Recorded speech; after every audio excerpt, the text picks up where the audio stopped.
Hey everybody, this is Jay. And this is Paul. And we want to know, have you seen this one?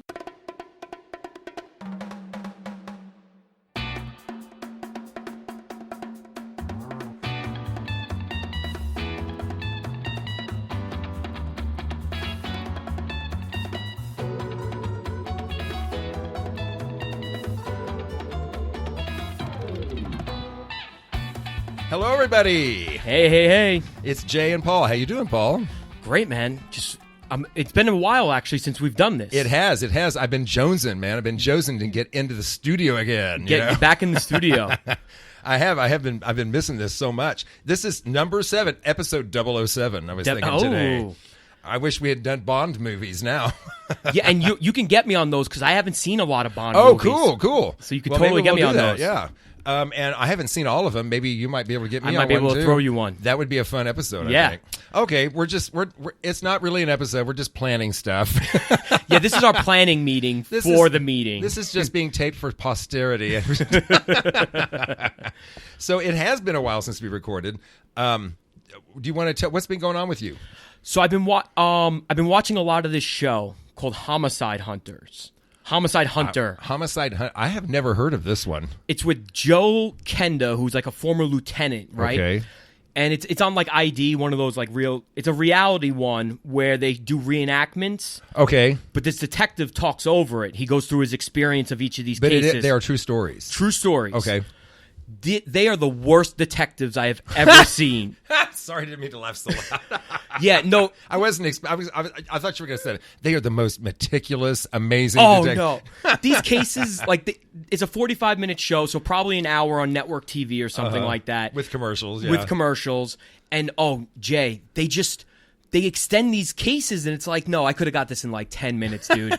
Because I guess they do it for the effect, the dramatic effect. Oh, yeah. But there's times when they won't interview the right person right away, like they let him go, and it's like, no, it's the husband. Of course it's the husband. Like, interview him a little bit. Like, they kind of ask him 2 questions, then they give you the red herring for a little bit, and then they go back to the husband. Oh, jeez. See, I thought that only happened in the bad movies that I like so much. No, and this guy's supposed to be like a badass, detective, and like you see these decisions. Are they playing that part up, you think, just for the show? Or and they don't even make like they made mistakes. They make like it's part of the process. Where do you see this? Where do you watch it? I do it on I have the ID on demand. Okay. Investigation Discovery. Okay. So it's the Discovery Channel. Basically, one of theirs. One of their channels. Okay. And they have a crime show, like a total crime everything. All day long. So what you do is I got the app, you got to sign in with the cable access, and I can watch them on demand now. So I watch the show on demand. I go to sleep to it. Okay. It's really creepy. It sounds like it might be easy to do. Yeah, I got in the rhythm again where I'm falling asleep before they solve these crimes. So there's all these people in my head that are like loose and free. And not loose and free in the good way. Not in the good way. So they're still killing people in my head because they never catch them because I'm still asleep. Killing it. Yeah. It's an entertaining show. I do find it interesting. And they usually, they always get them arrested, but sometimes they get shortened sentences because they don't have enough evidence. They've exhumed bodies when they didn't need to. Like stupid stuff like that. But it makes it, the guy's kind of like he's like a grizzly veteran detective. So he's easy to watch, and I like hearing his perspective, even though sometimes you're like, dude, it's right there in front of you. Yeah, right. But it's been a good experience. What have you been up to, man? I've been, it's fall in Texas, which means absolutely nothing, really. Although today was really nice. Today has been unbelievable. In fact, the last couple of days really has been really nice. We went to Scream. I went with Cassie and our friend Trish and our friend Mandy. The 4 of us went to Scream Hollow Thursday night, which is out in Smithville. Okay. It's like a 45-minute drive out there into nothing. I think it's 20 acres they've got out there or something. It's a Halloween park. It's a Halloween theme park with 3 haunted houses. There's a haunted, it used to be a orphanage, supposedly. Oh. Not real, but it is a real building. I mean, you walk down to the basement and shit. I mean, it's really like creepy as hell. So they have that. They've got a zombie one, and then they've had these last year too, and they've got one that's circus themed with lots of clowns. And when you go on that one, you go out into the woods, into the dark, in this path. You have to find your way. And there's these, and they say, "Oh, look out for the hillbillies camping out in the woods." Oh my God, it was so scary. Really? Because I loved haunted houses as a kid, but we used to go to the ones at the carnival where they have like the red lights. Yes. They're terrible. Yeah, but they're fun. Like I used to love them. The Disney haunted house was one of my favorite ones. Haunted Mansion that's a whole nother level. Yeah. That's a whole nother level of amazingness and ingenuity and special effects and it's not as boo in your face as this. I mean, these people get in your ear and breathe and they come up behind you. And one of them got Cassie's name and all throughout the whole, I think it was the zombie one, but all through the whole zombie one, they would say, Cassie. No, it was the clown one. Cassie. Oh, that's creepy. Oh, come out to play, Cassie. That's creepy. It was awesome. They were chasing people out with chainsaws and stuff. Oh, we were having a blast. And they have food and drink and people walking around. You can take pictures with them. And on the weekends they have live music and it's really fun out there. Did you ever do House of Torment? We've done House of Torment. Cassie and I used to go every year. And the last few times, we haven't been in a few years because, and don't get me wrong, it's one of the top rated in the nation. In fact, sometimes it gets number one. Mm-hmm. And that's right here in Austin. My complaint, it's all indoors, which is, that's okay. But it's so freaking loud. Oh, yeah. It is so loud. It's like going to a rock concert and standing right in front of the speakers the whole time. One of our field lessons with when I worked over at the charter school was we took the kids to a behind the scenes of House of Torment. Uh-huh. So we kind of walked in and got that was fun. Well, they forgot about us. So we were waiting for like an hour and a half, and then they remembered that we had this scheduled. But we got in. It was pretty cool, but it made me realize I would not want to go to that. That would be a little much for me. Like I like spooky. Like spooky's cool. That's like real. That's real cutthroat like horror. Very gory and very in that essence. So I wouldn't have done that. The one you're talking about though seems more my style. If there's some gore, it's not really about that here. It's not about the gore. It's all about the boo scares and the creepy. Going down into the basement. Then we go into a room that's pitch black.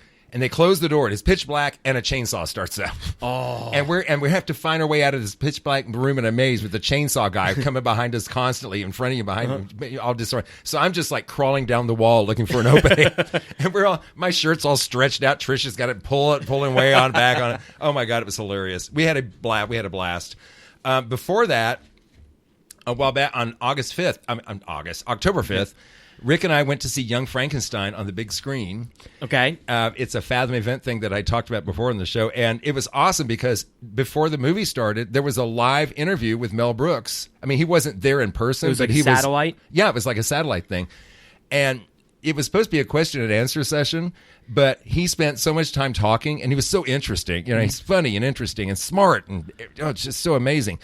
And they ran out of time for questions, but nobody cared because he was so it was so awesome. I can listen to Mel Brooks talk forever, man. Right? Yeah, absolutely. Oh man, and it was so great being with an audience that just really loved the movie, and everybody was cheering and laughing, and just it was awesome. It was a great experience, and it looked beautiful on the big screen. That's like when I saw Abbott and Costello Meet Frankenstein down at the Paramount a while ago. It was that type of experience where you're not going to randomly go to see that. You're going to be a fan of that movie. It's so fun to do that. Like when we went to see Blade Runner, and what was the other? The Maltese Falcon, the Humphrey Bogart night. Yes, Humphrey. Oh, I love going to those nights.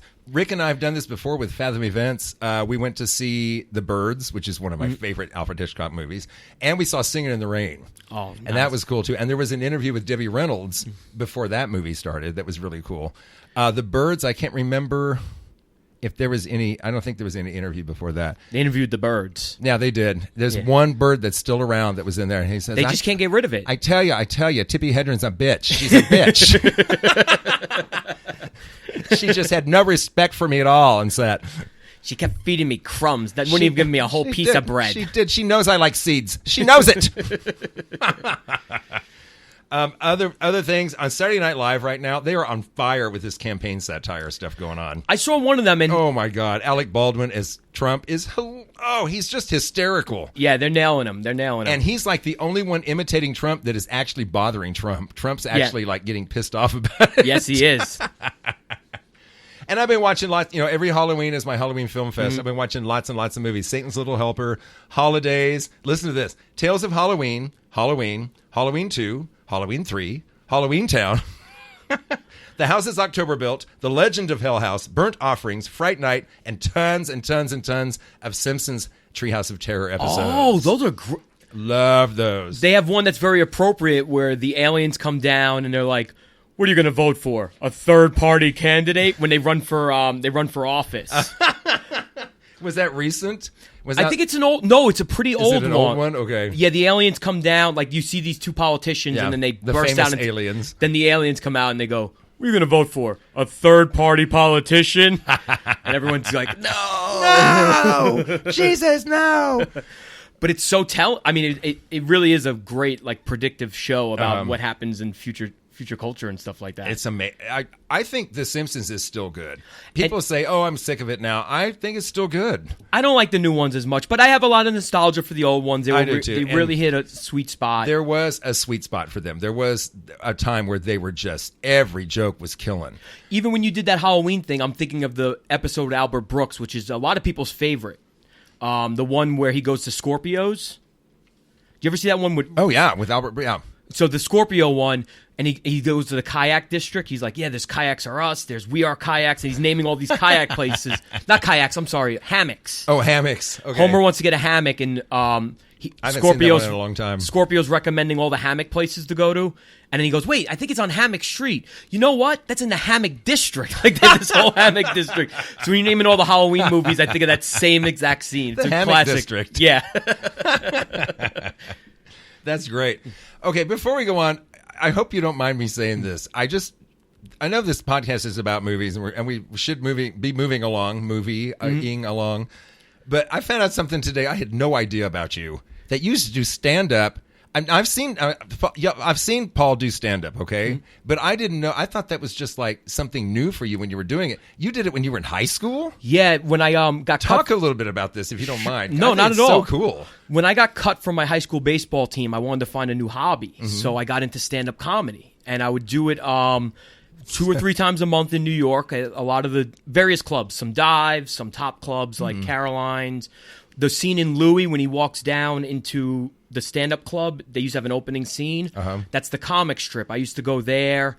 It was right in the west. I think it was East or West Village. I was in high school. I take the train or bus at night. In high school doing stand-up. That's just mind-blowing to me. So, and I used to do this very Polish-based act and talk. I used to do these other things that used to do very well in New York. I was close to getting a manager, and then I went to college.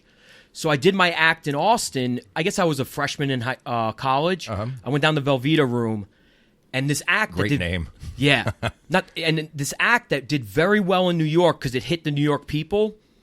I did it at this club. I got 0. Oh man! And literally, I heard crickets the whole time. Wow! It just bombed. So I redid acts. So you probably saw one of my redos, but I never found that niche again. Like I had a really good niche, a really good thing in New York for a little while. And when I got to Austin, I've never been able to really connect with that again. Mm-hmm. It's something I always dream of doing, like going back and doing it, because there's no better feeling than getting laughs from an audience after something you've constructed. Rick and I went to see you over here at Kick Butt Coffee when you did that bit, your act there. You did the one about the C word.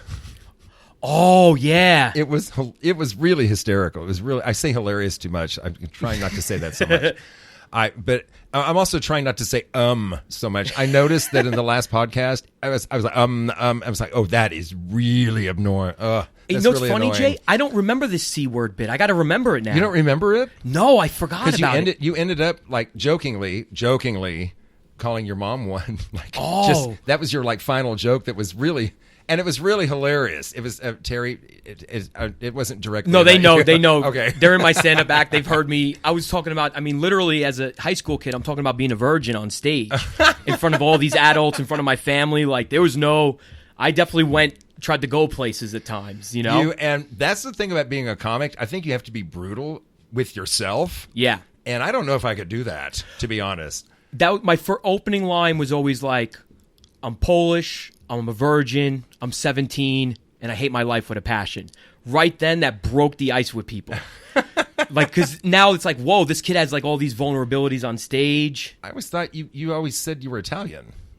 No. No? Oh, I have no Italian in me. I used to Why did I think you were Italian? because it's a New York thing, you know. Like I come off very Italian. Oh my God, I'm embarrassed. So I used to make fun of Italian. That Paul, I'm so embarrassed. It's like me thinking Kelly's Asian all the time. She says she's gotten that before, though. Yeah. And for everybody's benefit, Kelly's a Native American. Yeah, and I call her Asian all the time. No, and I used to make fun of Italians. That was my thing, is making fun of the Polish-Italian disparity. That was like my whole bit. Oh my God, I can't believe I didn't know this. I think someone told me you were. Well, yeah, they're definitely wrong. I obviously. And I got outed on the show, wow, for being an idiot. No, I get it. My last name comes off as Italian because it has that vowel and the VA. It does. All New Yorkers, we assume, are Italian because we come the way we interact and stuff. I interact very Italian. Absolutely. I grew up with Italian kids. Awesome. Oh, man. Okay, well, having heard that just now today, I never knew that about you. That's so cool. Yeah, I got to play a few sometime. It would be fun. I'd love to, man. I'd love to see that. Okay, well, without further ado, we will go ahead and move into our first movie of the week. We do have a special guest coming to join us today. Our friend Keith Carcino is coming. It's going to be awesome. It is. We're going to watch Killer Klowns from Outer Space with him when he gets here, and then we'll talk about it. But first, we're going to do the movie that Paul suggested for me. The movie is Crooklyn from 1994, directed by Spike Lee. It's a Spike Lee joint, as he says. Spike Lee joint. And we're going to listen to the trailer right now. Sorry, Greg. You sorry why? Sorry I called your mother a hog. And you sorry about teasing me about being left back 3 times, about being on welfare, about me and my brothers having 3 different fathers? All right already. I said I was sorry. This time, Spike Lee takes a whole new look at growing up in his old neighborhood. Is the TV on? No! I'm crazy because I got 5 of y'all. Ow! That have run me stark raving mad. Somebody lifted the toilet seat up and I almost fell in again. Shut up, you flat-chested wench. Why I gotta eat this? Black eyed peas have calcium. All the calcium in the world ain't gonna make up for this nasty taste. Can I have some tricks? No, please. Said no, you idiot. Give it up! You know, Daddy doesn't want to fight or yell. All Daddy wants to do is play his music. In a place called Crooklyn. And stay off my shoe. All it took to keep it together was a little love, peace, and soul. Alfre Woodard, Delroy Lindo, and introducing Zelda Harris. That's what family's for. You gotta stick together, right? Right. Crooklyn, a Spike Lee joint. Okay, folks, that was the trailer for Crooklyn, 1994, a Spike Lee joint. I'm going to read the IMDb plot summary, which is very short. From Spike Lee comes this vibrant, semi-autobiographical portrait of a schoolteacher, her stubborn jazz musician husband, and their 5 kids living in 70s Brooklyn. And I'm going to tell you right off the bat, the music had me at the get-go. That the stylistics opening up. The music grabbed me right. I love the stylistics. Have you ever seen Jackie Brown? Of course. Another great soundtrack. Oh, so good. That's one of my favorite soundtracks ever. This movie has a great soundtrack. The sound... I can't tell you how many times I put in as my notes. Music is so good. Oh, my God. I keep bringing it up, too. Yeah, and there's a few scenes that I still have, like, connected in my head as, like... I still remember those, like the Ooh Child scene. Like, I really remember that scene, and I attached that scene to this movie. It's just like Jackie Brown. There's certain when I hear that song, I see her. I see that moment. Yep. You know, right at the beginning, just the montage during the credits. I'm there. I'm in the 70s again. Yep. You know, the Rock'em Sock'em robots that they were playing with on the front porch. Oh my God. Did you play a lot of the street games they played? There's a few in there that my uncles used to play with me. Well, yes, like Kick the Can, which is kind of what they were doing. Yeah. The thing about Freeze, where Red light, green light. Yeah, red light, green light, all that. A lot of that stuff we did. Did you play Skelly? That was one that always sticks out to me. What is Skelly? Skelly is the one where they have the big board on the sidewalk and they hit the bottle cap into different sections. Oh, no, we didn't do that. So my uncles used to play that with me because we didn't play those growing up, but they always used to show me those games that they played growing up. Uh-huh. Like Stickball's another one that we didn't play a lot of Stickball, but we played other games. But, you know, the Skelly, the Tops, I remember my uncle showing me how to play Tops. Uh-huh. And those were really common Brooklyn games at that time. No, didn't do that. In fact, it's really funny. When I was a kid in our neighborhood, when I was in Deer Park, there were several kids in there. We'd always hang out together and play. And one of them said, let's play kick the can. We're like, well, how do you do that? We have to find it. So we found an old coffee can, rusty coffee can. Yeah. You know. So what do? Well, you put it in the middle of the street, and then, they're telling the rules, and then you kick the can. And the girl kicked the can, hit me straight on the forehead, the edge of it, slashed my forehead open. Oh, my God. My sister runs screaming into the house for my parents. Jay, so what's wrong? She couldn't even talk. My mother comes out, and my face is just covered in blood, just, like a stuck pig. So we never played kick the can again after that. Yeah, I feel like that crowd would have done the same thing, but kept playing. Like those kids in that corner. It was like, do you want to play kick the can? No, let's not play that. We'll play something else. So funny. I loved it about 8 minutes in when the kid's making lemonade and he's pouring like half the bag of sugar in there. And another one that I always wanted to play was Stratomatic. That was the board game they were playing on the stoop.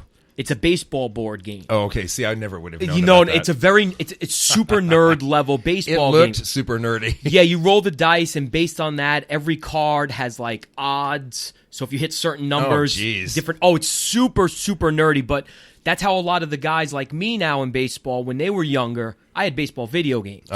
That's what they used to do. That's what you did, yeah. You played Stratomatic because that was like the nerdy way to play baseball without actually playing. I remember that name, too.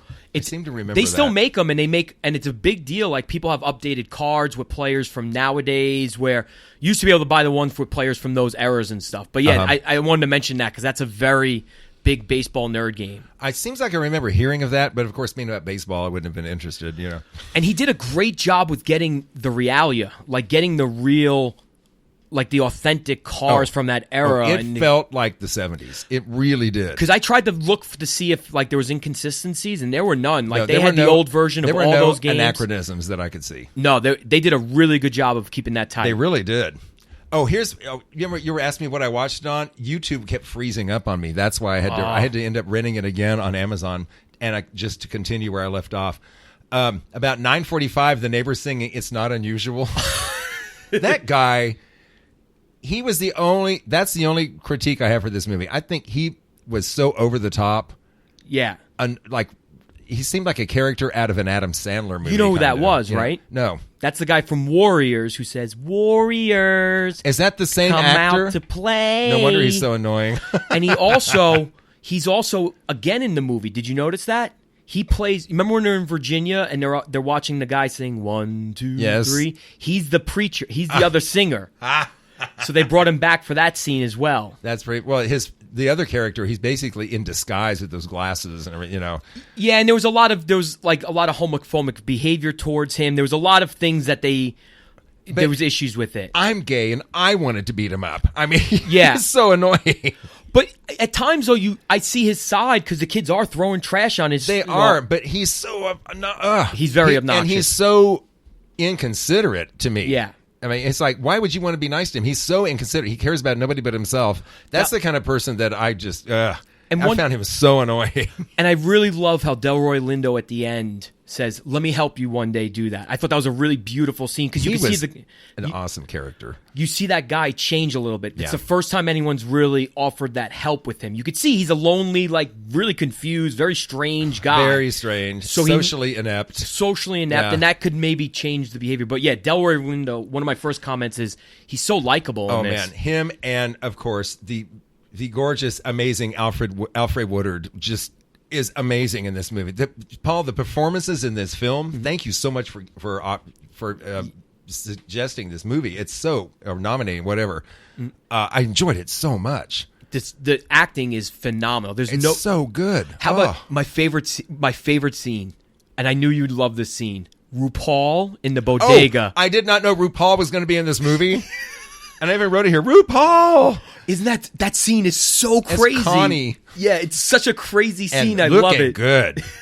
Yeah, looking good, honey. RuPaul's looking good in this. Of course, RuPaul is always looking good. Oh, and the guy's dancing with her, and they're getting in. It's just such a what a good. It's so great, and the guy at the counter, like, what? Hey, stop paying attention to them and come over here. Yeah, give me your money. Get out. He's one of those guys you've seen a lot of. I've seen him in other things also. So he's a guy who might have launched off from this movie potentially. He plays a lot of bit role. He plays a lot of. I've seen him in a lot of different things. I see. I didn't recognize him. He seems to me like one of those actors too that kind of disappears into the role a lot. You know. The kids are great in this. You believe that they're a family. You totally believe that they're growing up together. When they're watching The Partridge Family, yes. Oh my God, and sing. That's what my sister and I used to do. We used to sing along with The Partridge Family. It was like, yes, oh my God, that's us. It's so great. The sheets on the beds. Even the sheets on the beds were like, those are 70s sheets. It was so cool. I did note that in the middle of the film, it did kind of get a little languid. The pacing kind of slowed down a bit. The trip to Virginia. Well, first of all, early on, the black eyed peas bit, which kept saying, you know, you got to eat your black eyed peas, and he throws them up. Yep. It's such a classic family really move. Great. It is. You got Spike Lee sniffing glue. And that scene where they're upside down floating along is so funny. Yeah. The altercation with that neighbor, the one, you know, with the glasses, that was an unpleasant scene, but that was part of the story, you know, but it was like, It's an unpleasant scene, but it's real. You know what? It felt real. It did. Except, like I say, that actor to me just went, it was like a caricature more than a real person. I just felt like it was a Saturday Night Live character. That actor is an over actor. Oh yeah, definitely. That's his thing. It worked in The Warriors, though. I think it worked in that. It fit that setting. Yeah, this one was so authentic in behavior because even though the mother is like over the top. You know, like with certain actions, she's not over the top as an actress at all. No. You know, like she's very strong and very powerful, but not in this. She's trying too hard. Like I felt that this is a real mother right here. She was amazing in this. It felt very real. I love it when what is the little girl's name? I forgot. Troy. Her name is Troy. Adorable. Played by Zelda Harris. She's amazing in this. When she and her friend, at about 34 minutes in, they try to steal some stuff from the store, and she tries to steal potato chips, and her friend says, next time steal something easier. Yeah, the Puerto Rican girl. So that's too noisy. And then a few minutes later, she's griping about something to her mom, Alfre Woodard, you know, and Alfre Woodard said, "You selfish child, don't tell me about privacy. I can't even take a piss without 6 people hanging off my tits." Yep. So, and then later on, Mr. Big Stuff comes on, the music. Oh, man, the music is so good. And then, even later, 50 minutes, and you won't, this is something from my era, the song Soul Mikasa. It came out in 1972 by a group called Manu Dibango. Which scene is this? That's one song I didn't recognize. This is 50 minutes in. I can't remember what scene it was. And I think they were in the apartment, and it's a disco. It's like the very first disco Soul Train hit. Are they watching Soul Train? I think it was when they were watching Soul Train. They watched Soul Train around that time. I think it was. He's arguing to put on the Nick game or something like that. I think that was Soul Train, maybe. I just freaked out when I was like, oh my God, there's that famous song, because that's like one of the first underground disco records that hit it big. Yeah. You know, before it became commercial. Mm-hmm. 51 minutes. Sorry, Greg. You sorry why when Troy is telling Greg? Yep. So, I'm sorry I called your mother a hoe. You sorry about teasing me about being left back 3 times and about being on welfare and about me and my brothers having 3 different fathers? He's such a good Haskell character, that kid. He plays like the black version of Haskell. He really is, Eddie Haskell. Yeah. Where he's sitting there and he's like asking for an apology. Nice to the mommy. Nice to the mommy. And then she starts, the girl's like, I'm sorry. And he sticks his tongue out and runs. I did not even make that connection. And you are so right. That's hilarious. The kids and the interactions with them are so real. They're very real. I've noted many times here in my notes how realistic this relationship is between all these people. Yeah. And let's see. Why am I happy she got away with stealing up here? Why am I happy about that? I am. You glue sniffers, leave me alone. Oh, that dream sequence where she thinks she's sniffing glue. That's always a great shot when she's moving there, because she's not actually walking. She's kind of like teleporting towards them. She's floating towards them. That's always great imagery. And then she floats up and away from them. And that actress, boy, I'm sure she didn't really sniff glue, but boy, she sure looked like she was out of it.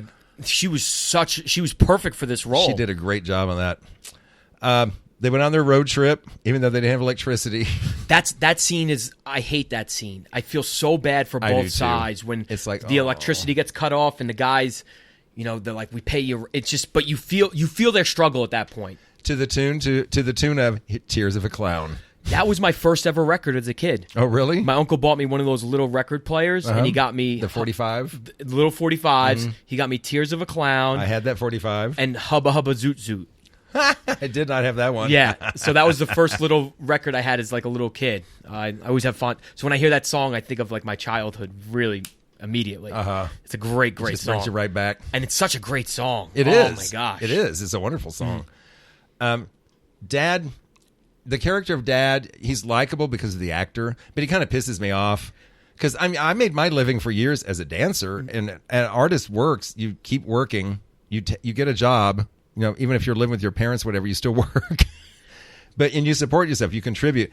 I just felt like he's expecting her to do all the money. He's being selfish, and that makes him so real. That does make him real, but then he also is there when the chips are down. You know what I mean? He's also, even though he's selfish about that, and she probably knew this going in with him. Yeah. You know what I mean? I think this is just their relationship.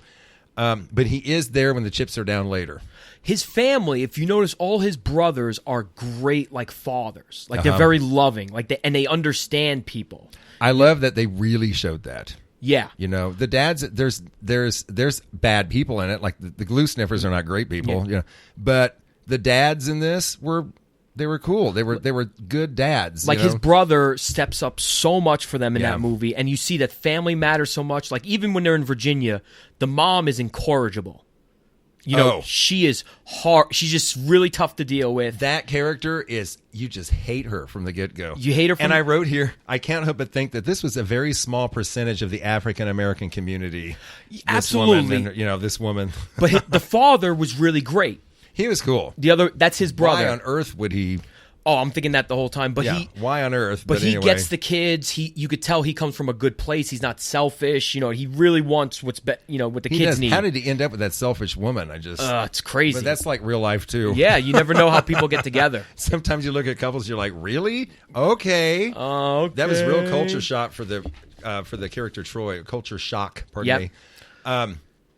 I wrote this down, an hour and 16. 1, 2, 3, The Devil's After Me. That's the song they're singing on the TV when What's-His-Face appears again from the Warriors. Oh, okay. And then the cousin, I forget the cousin's name. I always want to say her name's Virginia because they're in Virginia. Oh, now I remember that song. Yes. She's her like, cousin. And the cousin says, I love this song. You want to sing it with me? And Troy's looking at her like... Really? But when they bring it back, it has this really extra effect. It has resonance. It has a resonance with it. It really does. Because it's after the mother dies. Yeah.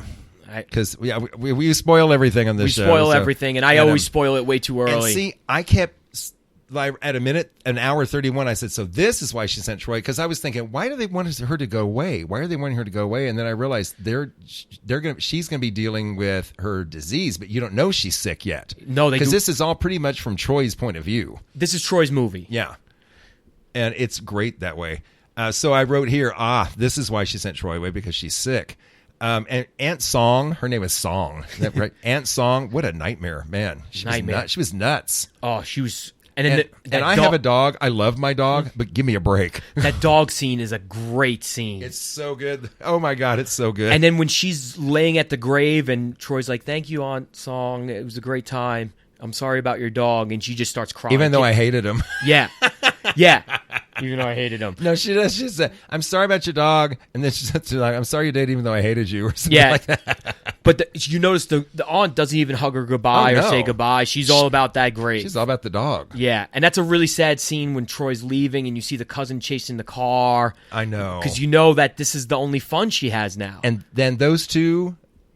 they created such a bond together, and the two young actresses, they really seem to enjoy each other, and they were kind of playing the games in Brooklyn, but in a different way. Yeah, they were still doing jump rope. Mm-hmm. They were still doing the hand games, tied to the tree. Yeah, they were playing badminton, of course, and they were just she was having fun there, and it was nice to see that because you do feel for her, like she's leaving her family. Yeah, what is she going to do out here? And she made a bond. She made a friendship, and I was worried about her staying with that aunt, but her friend, her cousin, who became her good friend, that was awesome. Yep. I like to think that later on they still get to hang out together when they get older. I hope so too.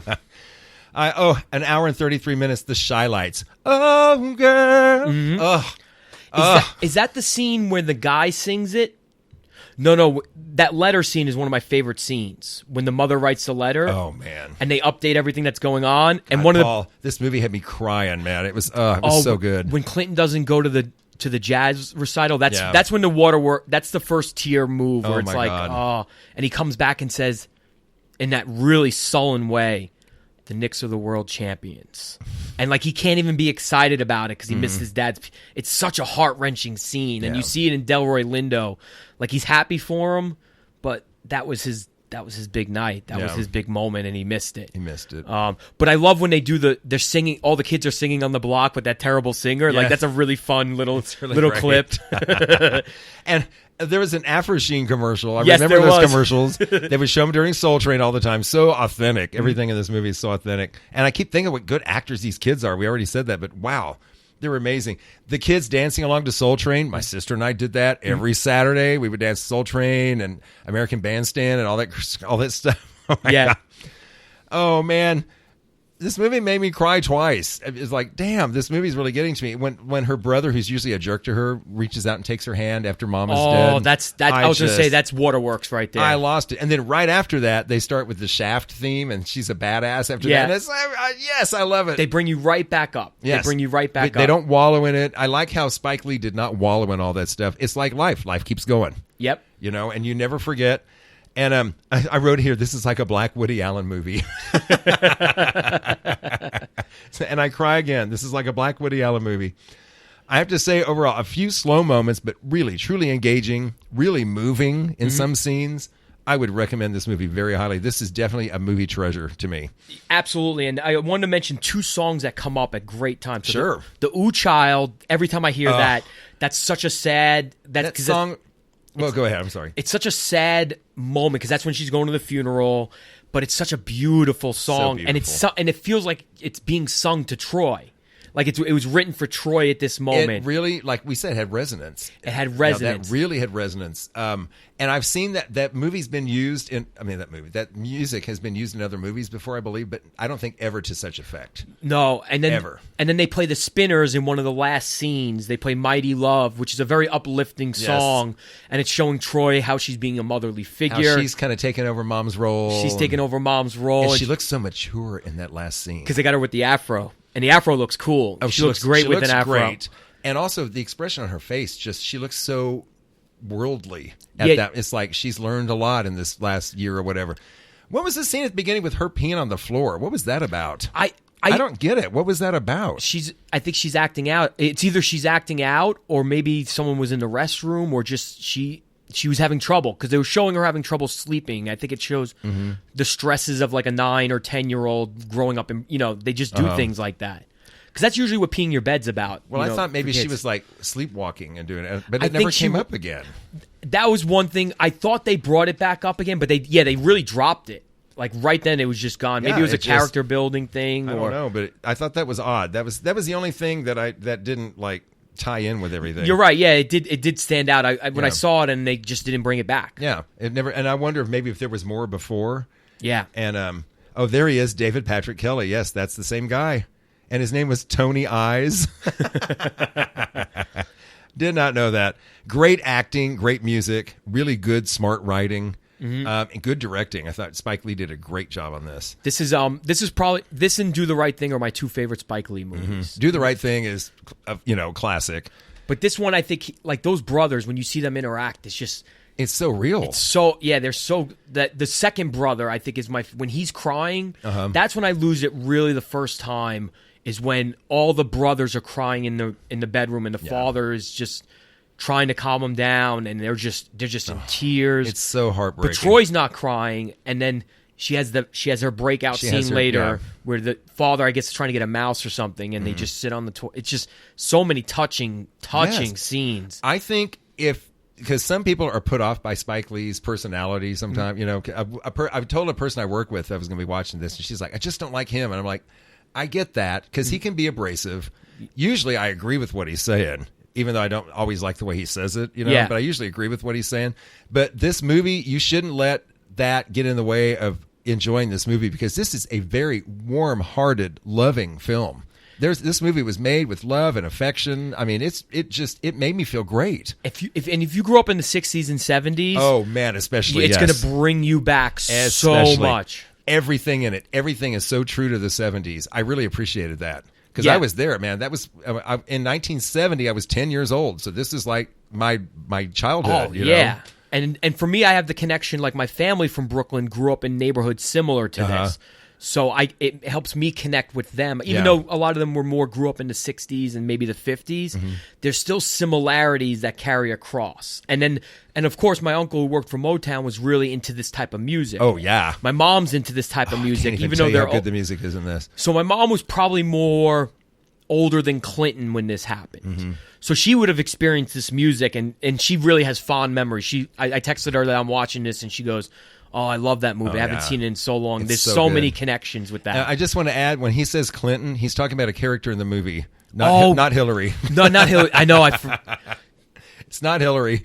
Yeah, that Nick game. Oh, when he comes back, that's like such a tough scene. Yeah, but it's like the way they build that scene up in that montage is wonderful. Where he's sitting on his bed, he's like, "Why does Daddy have to play when the Knicks are?" Like it's a real thing. Like this kid, this means the world, and that I think is more Spike Lee.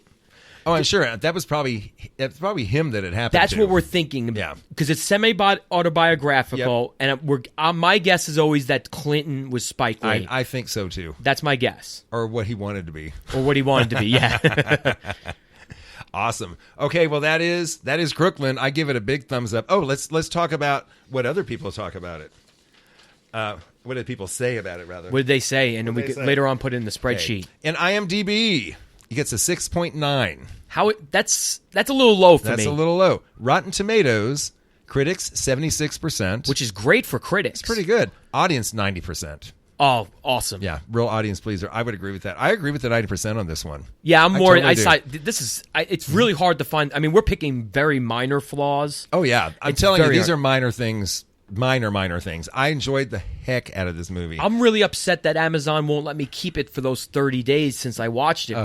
Because I would definitely have people over to watch this again. I would totally. I may end up buying this movie someday. It's so good. Yeah, and the poster is something I would definitely get framed up. The poster would look great in your place. Right? It would be a great... Okay, maybe I got to get on that now. Yeah, that would look really good. And that's going to really bump up your score, too. The audience 90%. Oh, it's going to help me so much. That's going to really bump up your score. Yeah. What do you call it? What are you calling your ratings? What do you call them? I haven't come up with a clever name. Okay, we got to come up with a clever name. But Paul's keeping track to see who's most. I haven't done it yet. I'm planning for our next choices. I'm planning for our next Halloween issue to have an update. Okay. Well, the movie you pick for me next time is going to bring you way down, I bet. Oh, I don't even know if the'll be an audience score, dude. I don't even know if there'll be an audience score. I'm telling you, I watched the trailer the other day and I'm like, oh, God, are you kidding me? Oh, you really dropped it on. You dropped the bomb on me with this one. To be fair, though, there's not going to be a Halloween movie I'm going to pick that you haven't seen. It's very hard to find one. It's very hard to find one. Although I haven't seen the Ernest one. I know, but I feel like I've talked about this other one so much. We got to do it. Okay, well, yeah, we're set in on that one for now. Yeah. But next year, if hopefully we're still doing. Yeah. We'll definitely bring some Ernest in the fold. Yeah. Okay, we're going to take a quick break, and we're going to let you listen to the trailer for our next film that we're going to talk about. Which one are we going to talk about next? Should we talk? Here's what's going to happen. Our buddy Keith's coming over. We're going to watch Killer Klowns from Outer Space.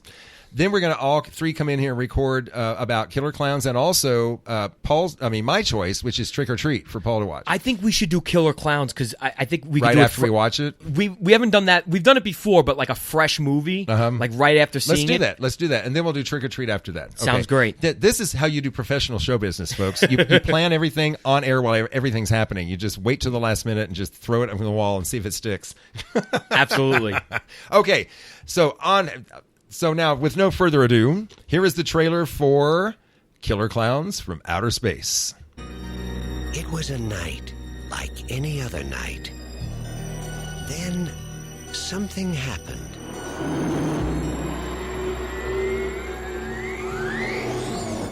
You see that? Something different. It's no shooting star. Why here? Why now? Why clowns?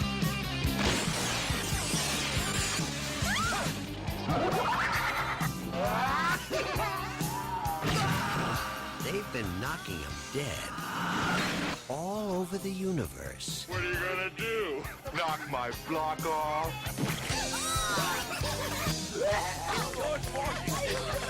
Soon they'll be doing it at a theater near you. Killer Clowns from Outer Space.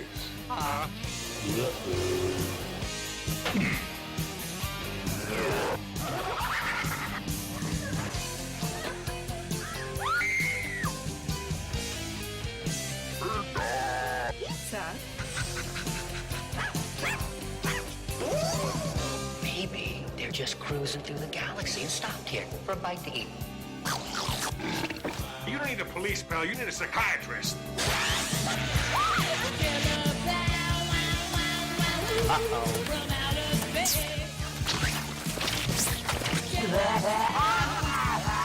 They want to play games? They're messing with the wrong guy.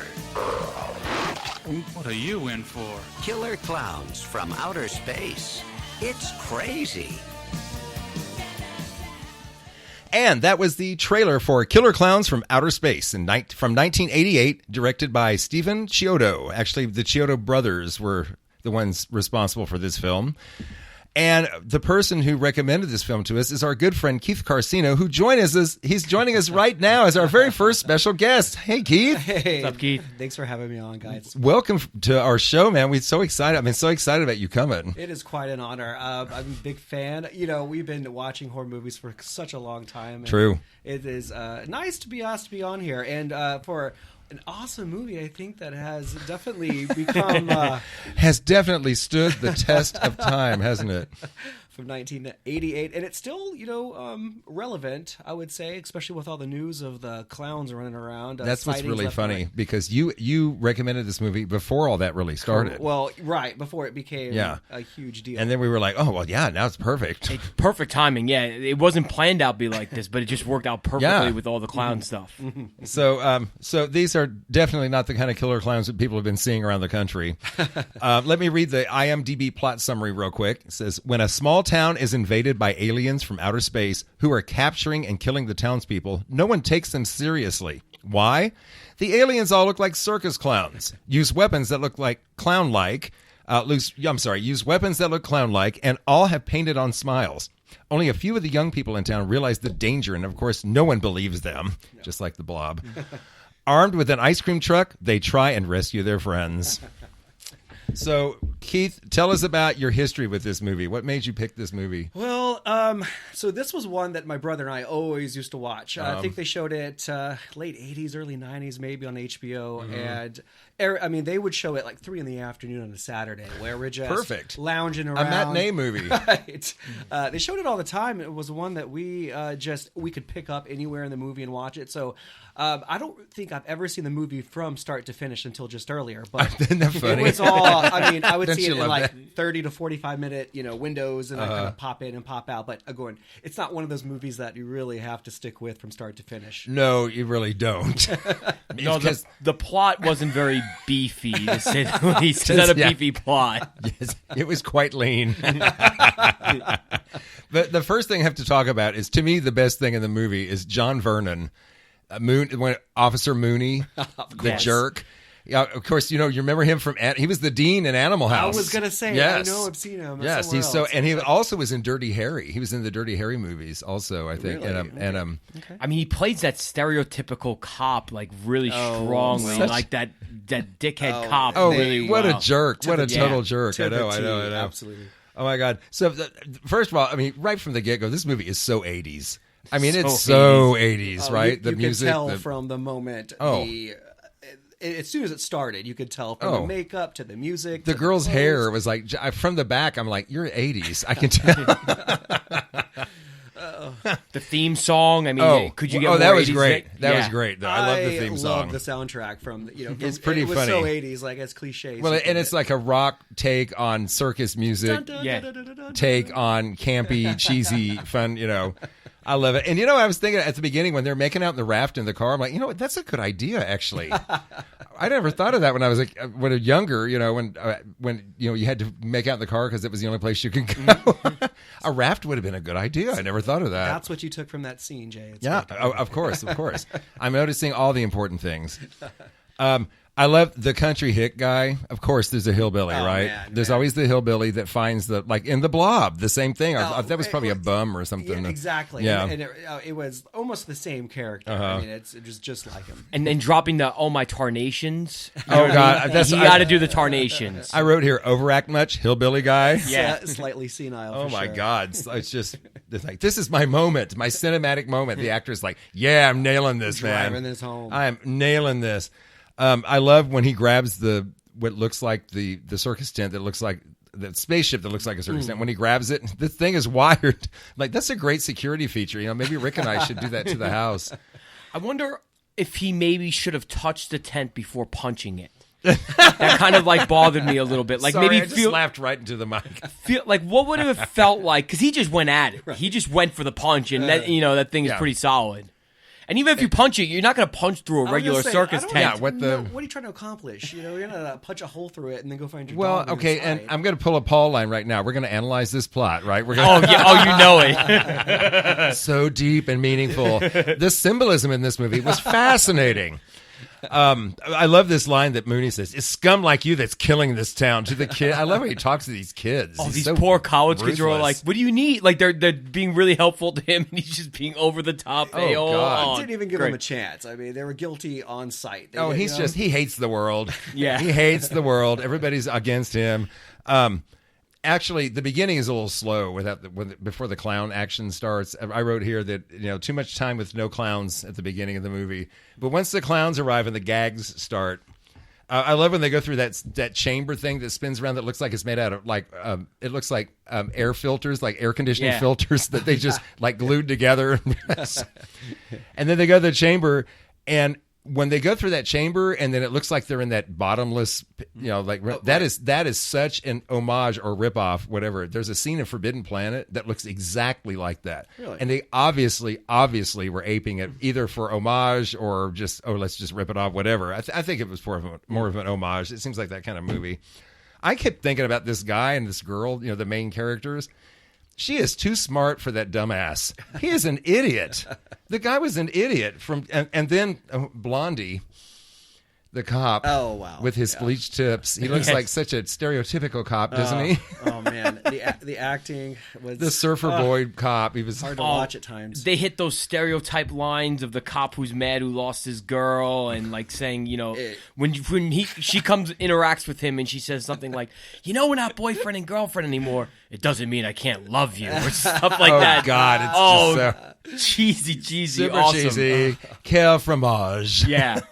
Such cheese. So I read that they had a $1.8 million budget. Oh, really? Yeah. Then, as I was watching too, I was trying to figure out where did that money go.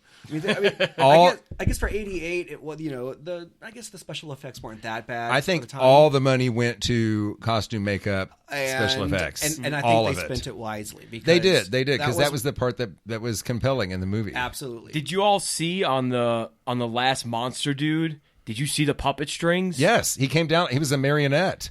Okay, I thought that. Yeah, he was a marionette. Did you think? Did you see him grab the strings and rip them? It might have been like a gruesome scene at that point. So who knows where my head was? Okay, wait. This is what I really wanted to ask you. Okay, to me there was nothing skeevy. No, in there this wasn't. movie. There wasn't. I'm just busting chops. I'm like, are you kidding me? Because I kept thinking, surely maybe the cotton candy will make you skeevy. I don't know. No, and even that was like sugar. No, there was no scene where I was like, because there's a little blood on the Officer Mooney's face.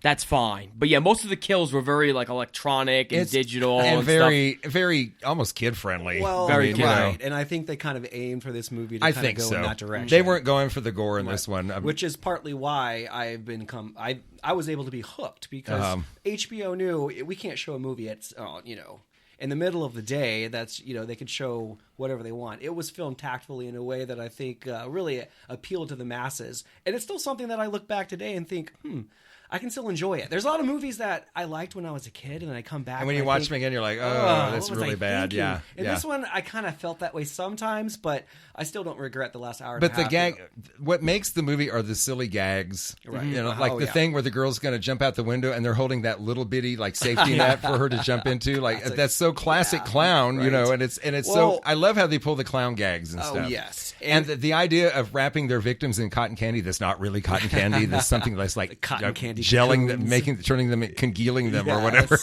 Well, go ahead, Paul. I was just gonna say, have you ever seen a cotton candy house? Like that's a great line from the girl. like this, like how many damn cotton candy houses have you been in? Yeah, and he's thinking it's a legit cotton candy factory. It's a factory. Perfect. That's where they hang it to dry. Yeah, this makes perfect sense. Cotton to dry. That was God. The main characters are pretty obnoxious, but in a really funny way. I felt like, you know. Oh man, I also noticed that the clowns when they're walking, and I know it's because the costumes must have been really cumbersome. They walk like big babies. They waddle the way they waddle, and but then I love it when they like the hand puppet thing, the shadow puppet thing with the hands. Great gag. Love it. Great gag. Love that one. That was great. So the 5 miles had an issue with that.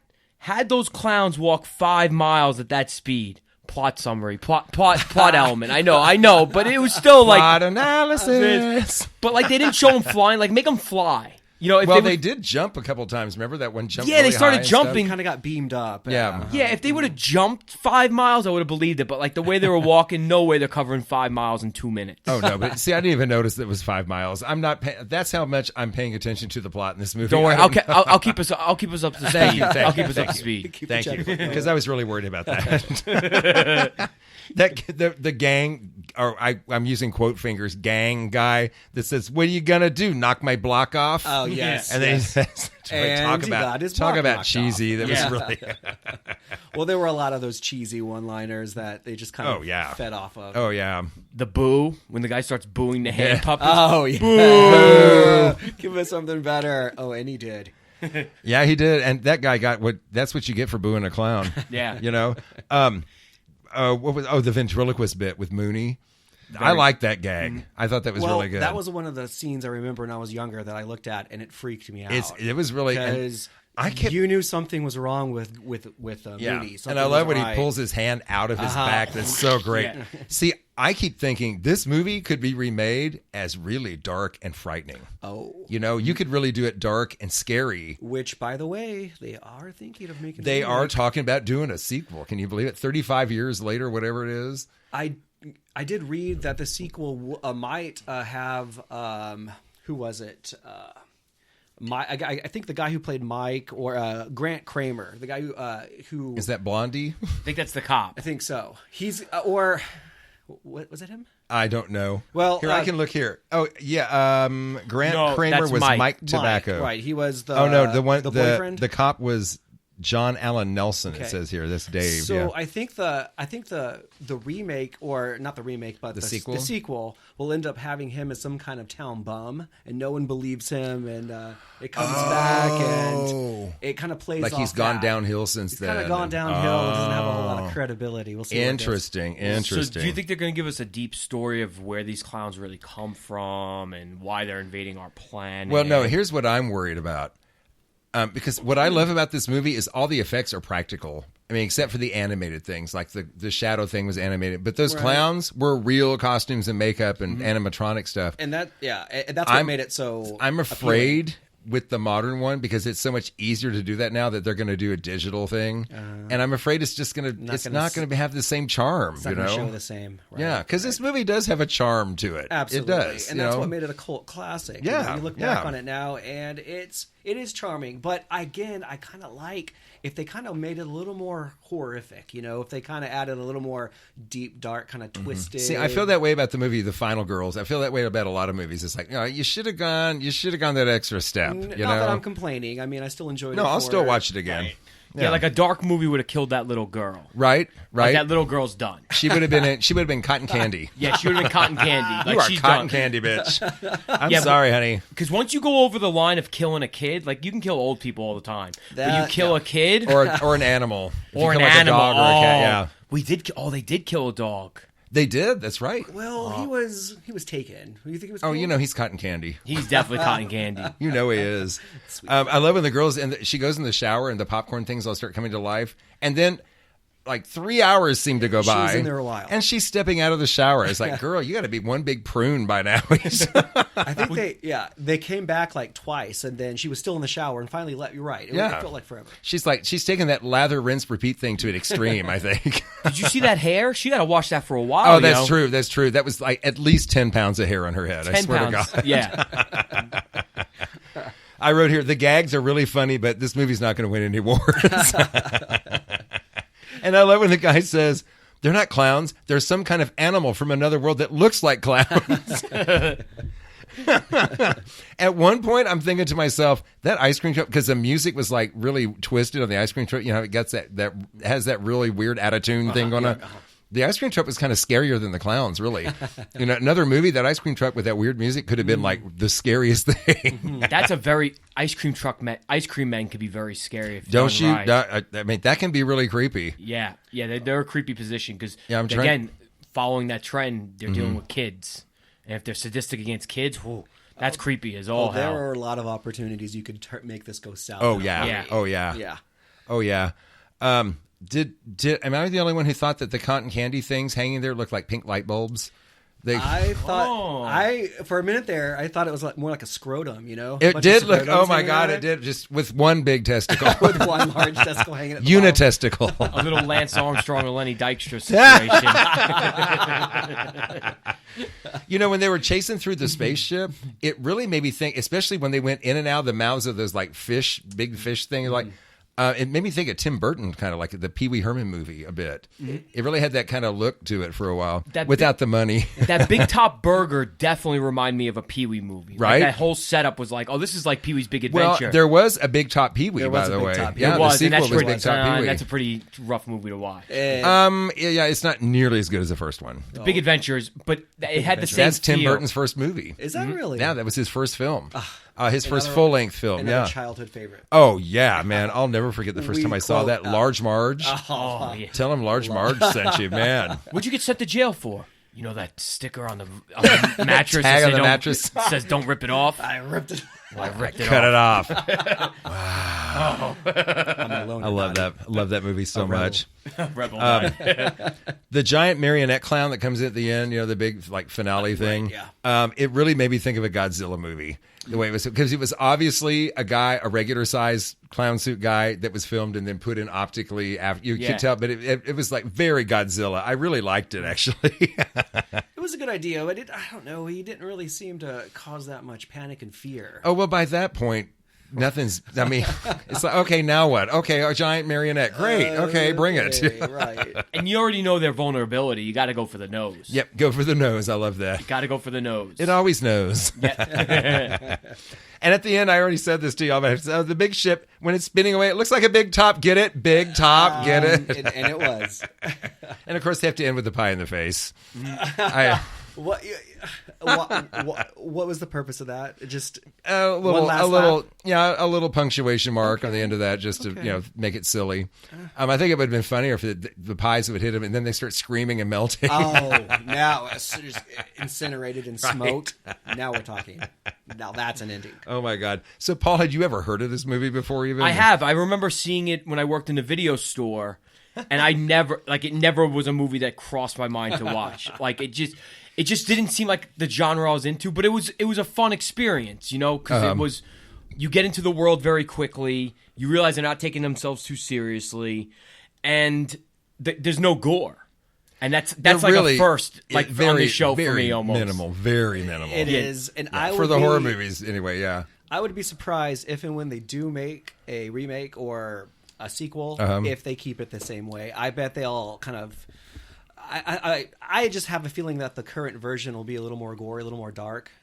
but still keep That's in what I the humor. want, but I don't think that's what's going to happen. You can't do away with the humor, though. That is kind of what makes it Killer Klowns from Outer Space. You have to have that sensibility. It has to have that tone, or else it's not going to. And they're doing this because there are so many fans, so I can't imagine they would want to do it very differently because the fans are the ones that are wanting it, But then we've said that before about movies, and then the remake comes out, and you're just like, like Nightmare on Elm Street. I don't know if y'all have ever seen that remake. It's terrible. It's terrible. I could see them. I could see them making this very, as you were saying, very digital and very hyped up and over the top special effects because they're gonna want to. They don't want to market this as a cult classic. They want to market this to the mass, even though they have a fan base. As much money as they can. Because they know if they make this movie, no matter what it is, all the cult fans are going to go see it no matter what. And then they want to pull in those other fans that might not have seen this, but would be interested in seeing this very special effects, a movie rich in special effects, which I agree, it would take away from the feeling. I personally wouldn't mind the special effects, but as long as they hold true to what made this movie work. Keep the spirit the same, yeah. I mean, I would like to see the costumes the same. You can maybe put a little more variety of clowns in there, some tall ones, fat ones, which they were pretty good about that in this, actually. Oh, they did. Yeah. And that's what drew me to it. I can't remember. I think Rob Bottin is the guy who did the clowns, and they actually reused the molds for a couple of these clowns for another movie, and I'm trying to think of what it was. I think it was it Ghoulies? Not the Goonies, but Ghoulies. Oh, the Ghoulies, yeah. Ghoulies, right. Or one of these little, where there were creatures. Green little blob creatures, which was like critters. But and a couple of the creatures, he just painted them a different color, but they were the clown masks that he used for this movie, and he just reused them and painted them differently. I can see that, because remember, Ghoulies were very round and they were little kind of things, gross-looking almost creatures, like critters, but more practical effects. Amphibious, actually, I guess. They did, didn't they? Come out of they come out of the toilet, or was that Chud? That was Chud that came out of the toilet. I can't remember. I didn't really care for those kind of movies very much. Don't worry, I'm not going to be making you watch those, Paul. Oh, thank you. I really I'm not that into those. Shall we talk about the ratings that this movie has gotten? Let's hear it. Okay, on IMDb, the movie has a 6.1. So 0.8 more than Crooklyn. Okay. Which scares me. Okay, Rotten Tomatoes. The critic score is 71%. 71% on Rotten Tomatoes by critics.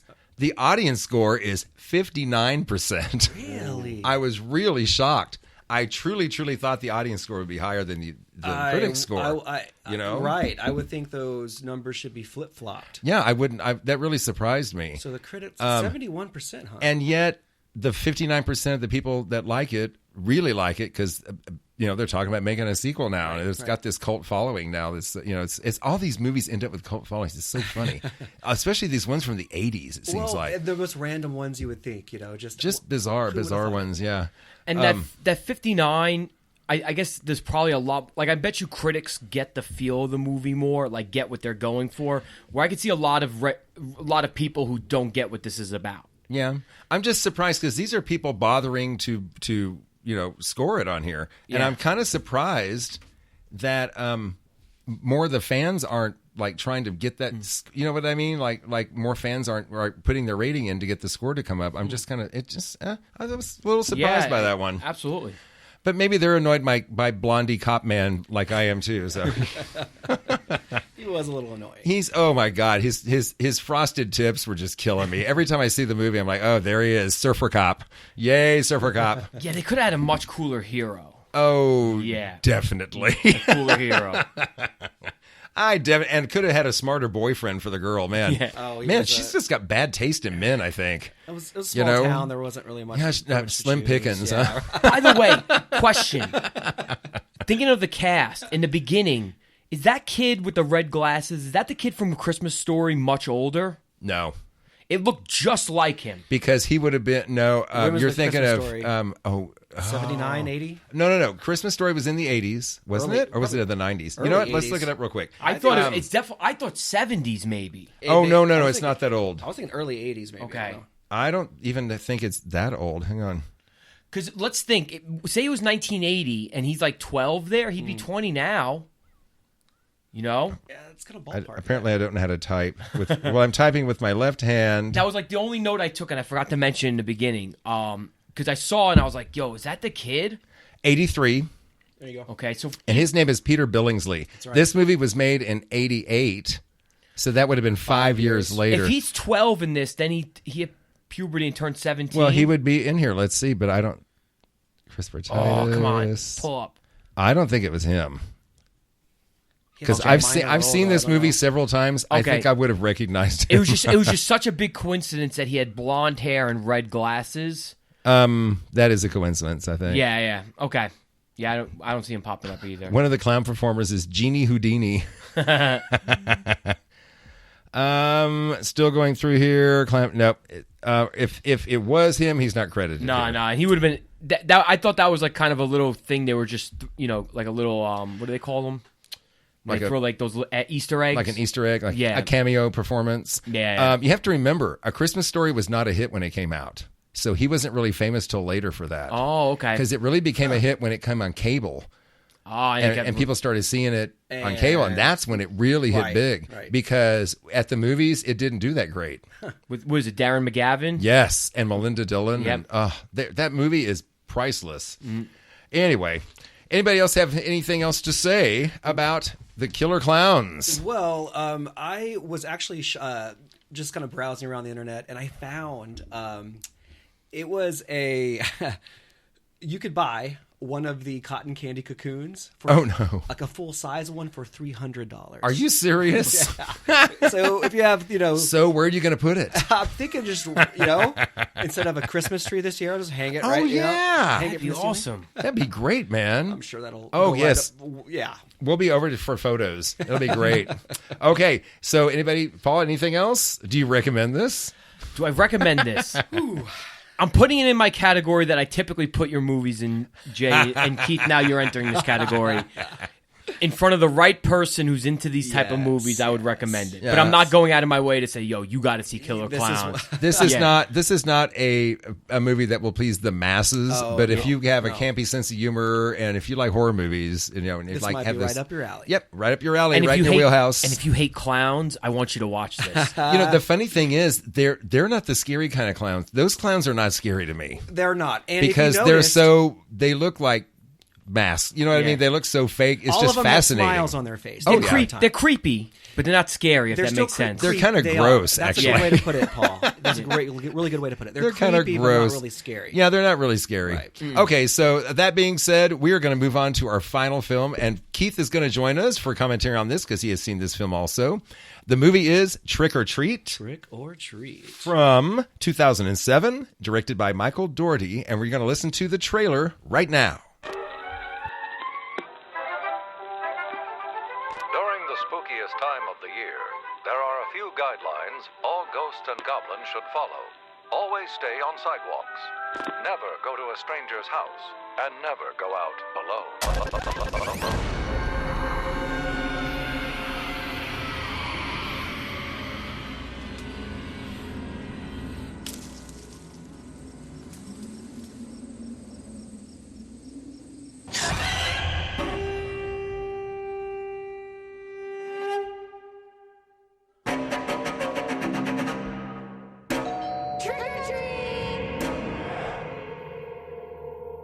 This is the one night that all sorts of things roam free. Sorry. All these traditions. Wait. What? You're supposed to keep it lit. Why? Ain't you tradition? Putting on costumes, I look like I'm 5. You look great. What did we do now? We meet our dates. jack-o'-lanterns. Why are we here? To pay our respects to the dead? The Halloween school bus massacre. They started to protect us, but Morning, guys. What are you doing down there? Hiding buddies? nowadays, no one really cares. This one's still lit.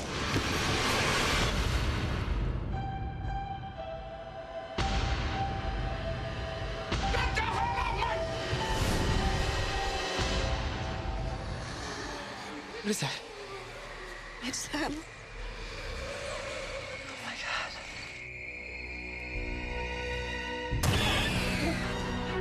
Look at me. It's not a trick. It's real. Tonight is about respecting the customs, not breaking them.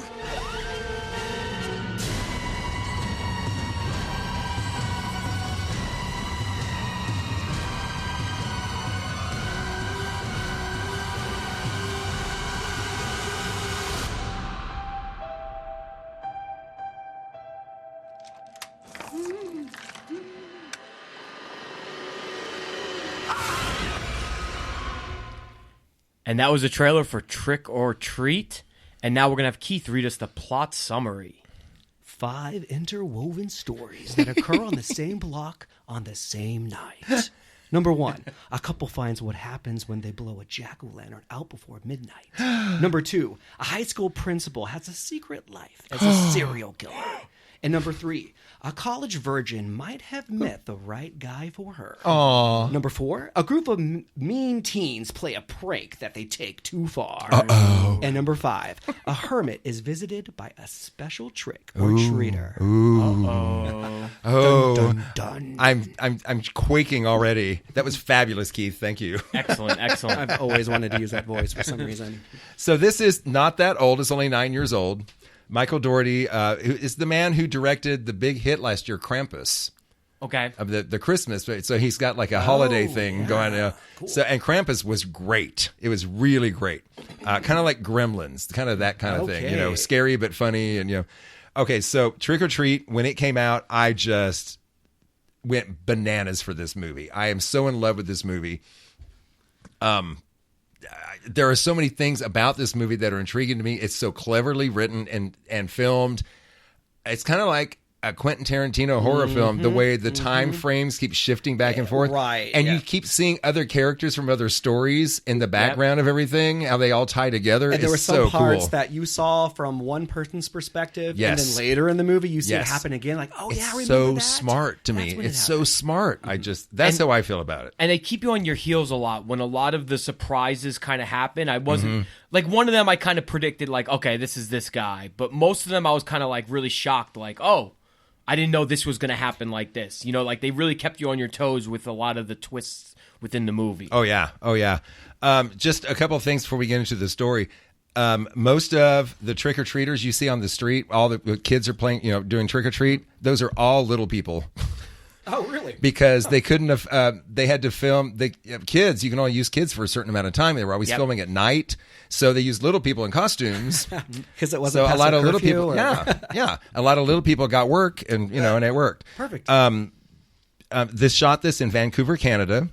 And they were either dealing with snow or freezing rain the entire time they were shooting it. It was just a pain in the ass for all of them. So I thank all of them for their sacrifice. And from the start, to me, it just has a great look.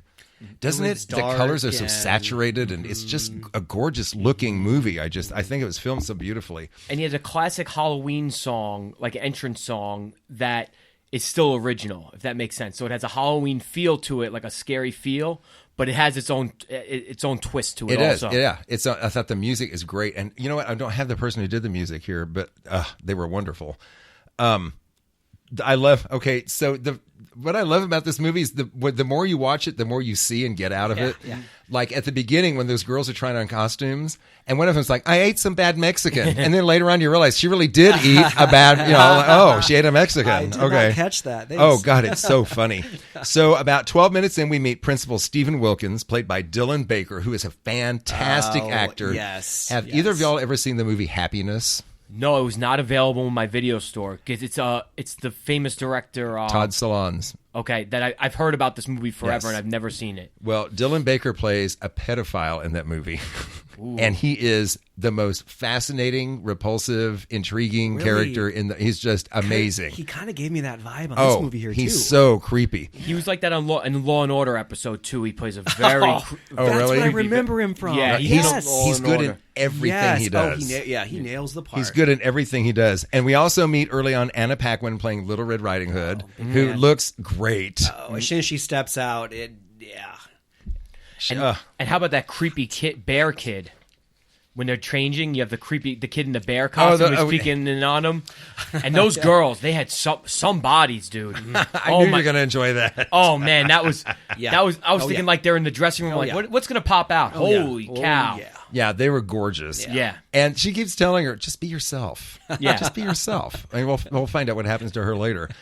So the first real story we get into is Principal Walker, I think you said. Was it? Oh, where are you? Wilkins. Principal Wilkins. Thank you. Yeah. And you realize that he's a killer. Yes. And then he's disposing of bodies. We're spoiling. You really need to see this movie before you listen to this podcast, okay? You really need to see it because we're going to spoil everything. Like the hurricane evacuations, this is your last chance. Yeah. We're not going to save you if you stay in the hurricane. Well, even the first little bit with the couple coming home from celebrating, and she's in the robot costume, and she blows out the jack-o'-lantern and then gets attacked by Sam. You know, we find out. So we go into Stephen Wilkins, and he's disposing of bodies in a big hole in his backyard, and his kid keeps yelling out the window. And I love it when the kid, he says, "Why don't you watch Charlie Brown?" The kid goes, "Charlie Brown's an asshole." Yeah, I got it right. Is that right here. there? That's one of my Watch your lines. language. Charlie Brown's an asshole. That was so funny. And then you see Brian Cox for the first time, who's already has me hooked. Oh, he's amazing. He's awesome, and right away he plays a great asshole neighbor. Oh yes. Just right out of the box. Yes. And Up you yours. don't, but you don't really know his story yet. No, you don't. Yeah. His look was based on John Carpenter, the director of Halloween. Oh, okay. John Carpenter, his long gray hair now, but taken to an extreme. Okay. You know? Okay. So then, Daddy, I want to carve the jack-o'-lantern now, but I need your help with the eyes. Oh, you realize how deep, dark, twisted. And that later film on, when you really is. think he's killing him, you think he's killing his son. You know, Another kid killer. One of another favorite line of mine from this movie. About 26 minutes in, the three kids going trick or treating house to house, and there's a drunken grown up party going on, and they look in the party and they're looking at it and they're seeing all this stuff. And they say, "I don't even know what that was." And the kid goes, "Coach Taylor was in a hot dog costume, butt fucking a pig, I think." That reminded me of like a sleepaway camp moment. It was Right. like some furries, Right. a bunch of It was getting so- off with animal costumes. It was bizarre. That woman in the cat costume. Oh, I love your costume. He says, "Isn't it perfect?" Oh, this is wow. That's very John Waters. Yes, right. Very John Waters. So they go pick up Rhonda, the idiot savant. That's one of the most gorgeously shot scenes in the movie with all the pumpkins, the jack-o'-lanterns in her yard. They carved all of those. They weren't real pumpkins. They were you can buy these pumpkins that are made of foam, and you can really carve them. So they bought a bunch of them, and they carved all of those jack-o'-lanterns out, but they would never rot. You didn't have to worry about them rotting because they're foam. You know, but they actually hand-carved all of those things because they wanted them all to be different. Man, there must have been 50 of them, 60 of I them. know. It was amazing. It was really impressive. And this is a season people like to put their pumpkin carvings on Facebook and all that stuff. Yeah. And most of the pumpkin carvings, whatever, it's a regular face. My buddy did one with Jack from Nightmare Before Christmas and his bride. He carved that And into Sally, his pumpkin. Jack and Sally. Sally. I love me It's some a Jack beautiful, and Sally. It's a beautiful I've seen some carving. that just make you wonder what an artistic. Yeah. The funniest one I've seen so far this year is Trump's face with all the guts of the pumpkin as his hair. Classic. Instant classic. So one of the other stories. This story is the movie's an anthology. It's got four major different stories. I think. One of the stories about the special kids, the special ed kids, whatever, on the bus, and the bus driver gets rid of them, who we find out later is Brian Cox. Yep. You know, which is great. The special kids Halloween costumes. How creepy how demented looking were those costumes? Those were because most of the costumes in the movie I thought were kind of lame, to be honest. Like, I wasn't really into them. Those were the best costumes. Those had the most personality in the whole movie. Those were the scariest costumes in the movie, without a doubt. So that part of the story was the parents had kind of worked with the bus driver, saying, "We can't handle these kids anymore. That they're too much. They're an embarrassment." They sold. Yeah, So they were going to roll them off of this cliff to kill them. As like, just get rid of them. Gosh. Kidicide. Wow. Mass kidicide. Yeah. And I love the scene where the bus goes over the edge and there's silence. And then the camera goes over the edge and you see it going down under the water. And it's so beautifully and then the filmed. mask will float back. And that mask floating up. Oh my God. Good touch. So good. So nice good. Touch. Let's see. Later on. Oh, look. Darn it. I fell back into my thing again. Darn it. It's all good, Jay. I'll throw you an I'm going to edit that out. Thanks for soldiering on with Absolutely. me. I appreciate that. I won't stoop to your level. So another story is Mr. Vampire Man, who you find out later on is actually Principal Wilkins. You have such big eyes. My, what big eyes you have. Gets Little Red Riding Hood. Indeed. And but then you get the big reveal later of who she is, that the girls are really werewolves. And I was like I said, remember I ate some bad Mexican? Like she really did. There's all those, and that's why it's so fun to go back and watch it again.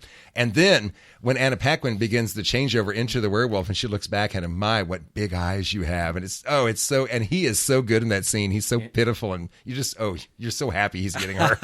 And prior to that, I was really thinking in my head as a single man, how do I get women like this to randomly pick me up for parties? You know, I'm thinking that, and then I see that, and then you realize why. I am so happy that right? never happens to me. That's why you don't want that to happen. That's why I'm never going to go. too. I was like, almost. Where is the moment where it goes from pure pleasure to horror? Because you know it is. And it's going there. It snaps like that as soon as you see their. Well, fangs. I love when Wilkins.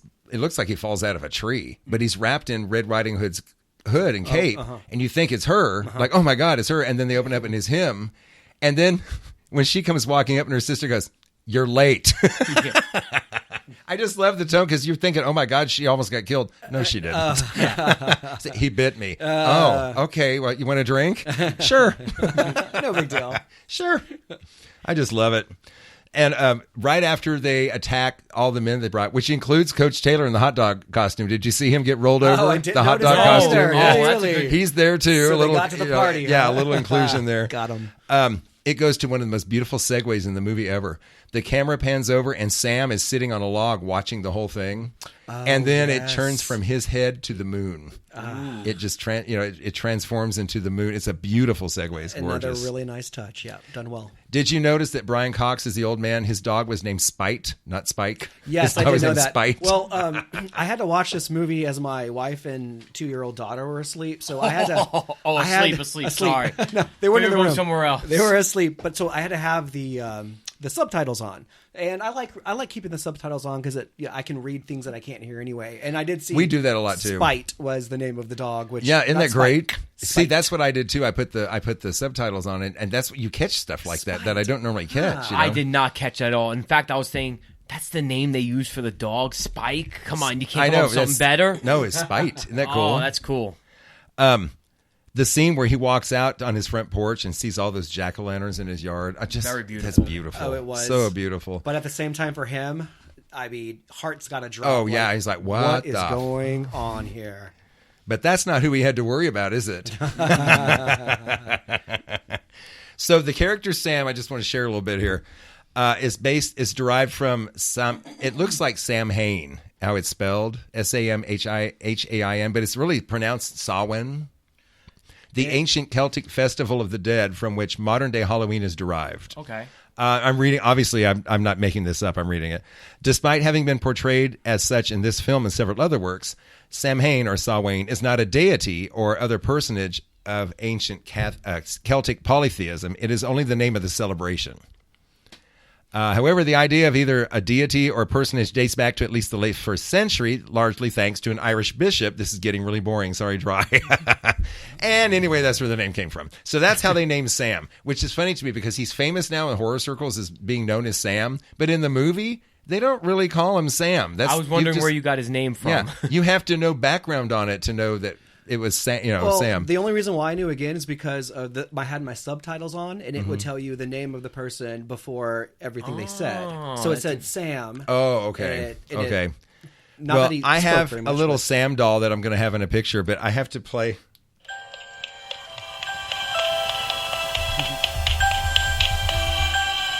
Isn't that great? I like that he's holding the sucker, the bitten lollipop. Yeah. Isn't it great? That's cool. And then he runs away. It's awesome. One of my favorite toys. Nice. What was I going to say? Oh, the only thing about Sam I don't like, when he takes off his mask, I find it very disappointing. Yeah, well, his face. It almost made him look like a dragon creature or something. What was it? It looked like a carved pumpkin face. Oh, that's kinda, right. You know, right. And it looked very rubbery. I'm like, okay, you got a mask on now. It's like it would have been better not to see his face. Just have Brian Cox react to how horrific he is, but not really see him. Would have been cool. Yeah. I think not seeing him would have been better. I agree. Yeah, that mystery, I think. And he's much creepier with the burlap mask over his head. I think that's a great costume for a child. It's a really good costume because it's so creepy. It's so creepy. Yeah, it's super, super creepy. Rick talked about maybe doing this for Halloween. But he changed his mind when he started thinking about having to wear that over his head. All night. Oh. He's That's like, why you do it to your kid. Yeah. Make your kid do it. Yeah. Make your kid do it. Live vicariously through their costumes. Is 2 years old too young to... I think that's perfect. Put a knapsack on her head? Oh, I think, just put a bag on her head and take her out. I think from between 2 and 12. Ages 2 to 12. Yeah. Daddy, I'm tired of being Sam. You know, Liza will love you doing that to your daughter. Yeah. Here's my pet. Daddy, I want to do a different costume. No, you're going to be Sam. Sam again this year. So I've been in love with this movie ever since it came out. What did you think of this movie? No, I liked it. This was a really fun movie. I thought because the plots were interesting to me. Like it's so Halloween feeling, you know? Yeah, and there's so many things that are intertwined, so you're very curious. Yeah.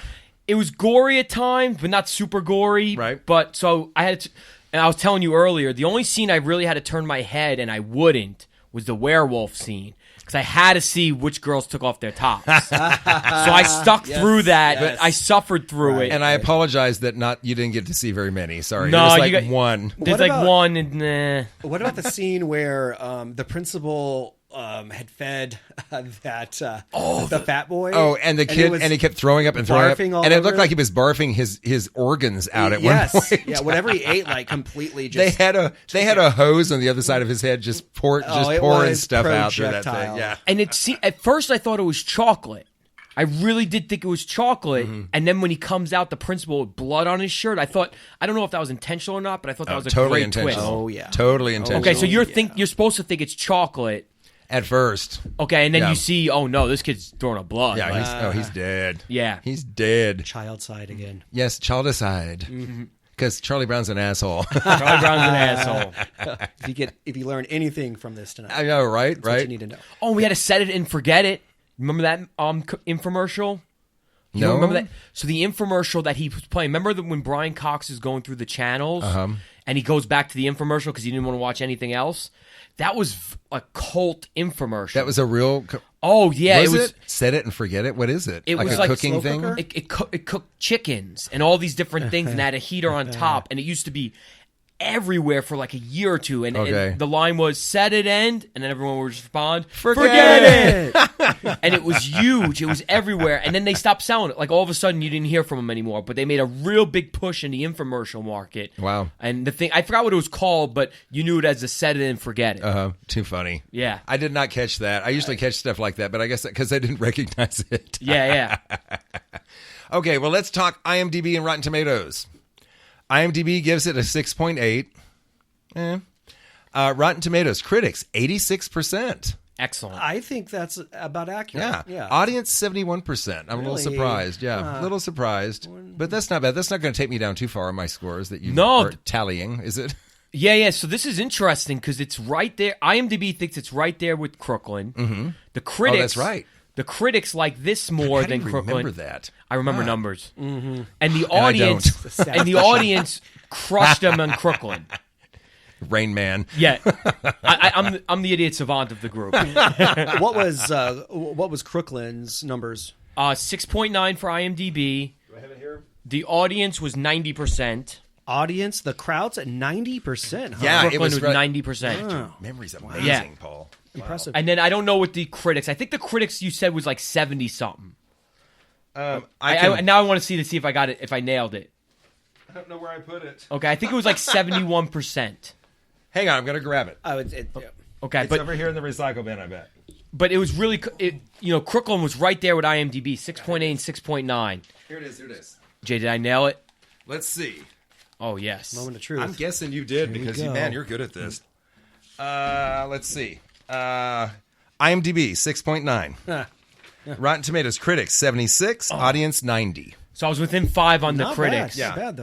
That was damn good, sir. That's ballpark. That's damn impressive, Paul. Ballpark. That's Paul Park. That's a Paul Park figure. Ballpark figure. I like that. Paul Park figure. I like Absolutely. that. Absolutely. That's what we should call the ratings. That's it. The Paul Park figures. The Paul Park figures. I love it. I love it. We got it. We finally. Okay, awesome. See, we solve problems and issues on the show as well.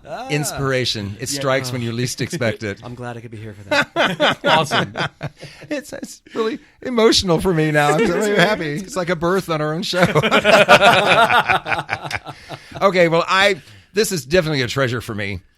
I treasure this movie very much. I watch it every year, at least once a year, Halloween. Yeah, I love it. I love to share it with people. Keith, what did you think? I would say the same thing. It's one that I can watch again and again. Absolutely. It was one that I don't remember until I started it, and then it came back, and I thought, I've seen this before. And there were different things that happened that I know, okay, but still, I did not remember the ending and that twist when Little Red Riding Hood actually is. Oh, you forgot she was a werewolf? Oh my God, dude. She was the one to worry about. Yeah. So that caught me off guard. And there were some parts where I thought, like, when the boy started vomiting all over the sidewalk, I did not expect that. It really caught me off guard. And there were a few people in there, a few recognizable characters that I thought, oh, wow, okay, you're in this too. But I think, much like what Paul said, the fact that there were 4 different stories that were all kind of interwoven together. In a very clever way, I thought. It kept it alive. It kept it fresh. There were really very few dull parts. We're kind of like, okay, this is kind of dragging on here. It was a good movie through and through. I did think, I kind of wish, though, boring that... is the cardinal sin in a movie. Being boring is the cardinal sin. You're doing something wrong if it comes out boring. Yeah, you were saying you thought... I was going to say that, I guess the only thing I think that I would do to make it better was try to get the stories to kind of feed off each other a little bit more. I don't know if there was some kind of way to kind of make them all kind of feed into one another. I don't know. Like Mr. Show. Seriously. Mr. Show.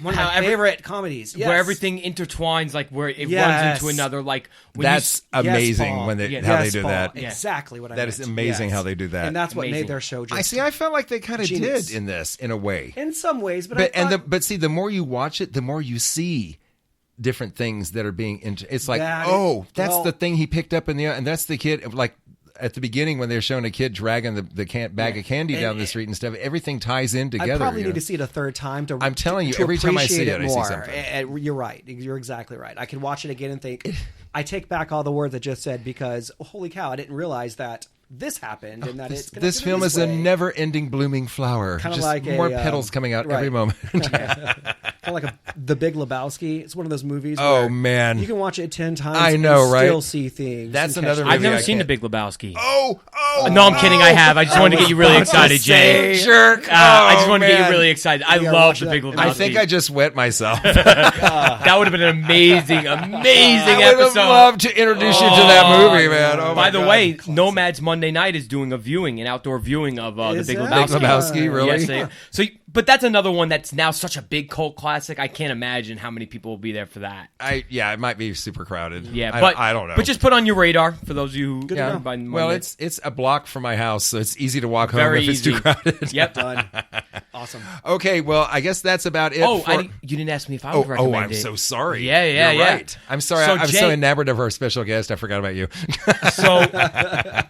So out of all the movies you've recommended, Jay, I would probably recommend this the most. Are you serious? Yeah, this was cool. I thought this movie was. I was really interested in the story. I thought it was creepy, but that's I wasn't. So cool to hear. But I wasn't gored out by it. You have your occasional scenes, but I wasn't gored out. I thought it's not a super gory movie. There's just a few rough spots, and it makes them count more. You know what I mean? It's like, ooh, that really counts now because that's hardly seen any of that. The characters are so rich. They Aren't are they? really Isn't it rich. Really well written. Yeah, it's very well written. So well written. The acting so was on they're point. talking about making a sequel. Oh, really? They're definitely going to make a sequel with Sam and Gotta have Sam. Yeah. And like I say, that guy did Krampus, and there's talk of doing a Krampus sequel also. So I might do Krampus at Christmas time, but I have another one for Christmas time actually that I'm really excited about. A Scandinavian film that's really, really good. Ooh, okay. Is it the one I'm thinking about? Are you not allowed to say it just yet then? We'll talk about it later. Okay. I'll talk to you about it later. Okay. Okay. Ooh, excited. Yeah. All right. So we're gonna go away for a moment. You didn't You didn't I didn't my yes. Yeah, I thought instead of I go so. Didn't that sound better? So. WNBC. Yeah. So we're gonna go to. You're gonna hear how to get in touch with us, and please do. And then after that, we're gonna talk about what's next.